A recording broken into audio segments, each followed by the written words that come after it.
Sur quelques dizaines de mètres, l'accès à ce sentier côtier est interdit. On peut penser que ce bout-là de falaise va tomber bientôt, quoi. Vous voyez ? Les policiers municipaux de Guidel ont été informés en fin de semaine dernière qu'un morceau de cette falaise menaçait de s'effondrer. Comme on peut le voir, il y a une fissure, il y a une partie qui est tombée. On a encore 4-5 mètres avant l'endroit où on est actuellement. Maintenant, dire que ça peut s'effondrer demain, je ne suis pas expert pour le dire, mais les mesures de précaution sont prises.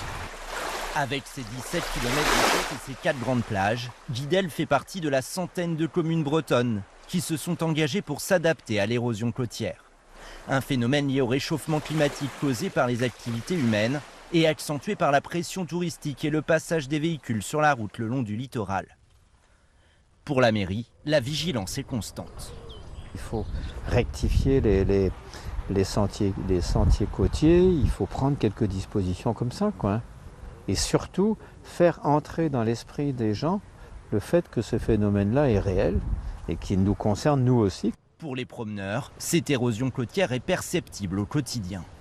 La mer prend plus de place et puis même on voit que la dune avance, il y a pas mal de sable sur la route. Les tempêtes de cet hiver accentuent le phénomène.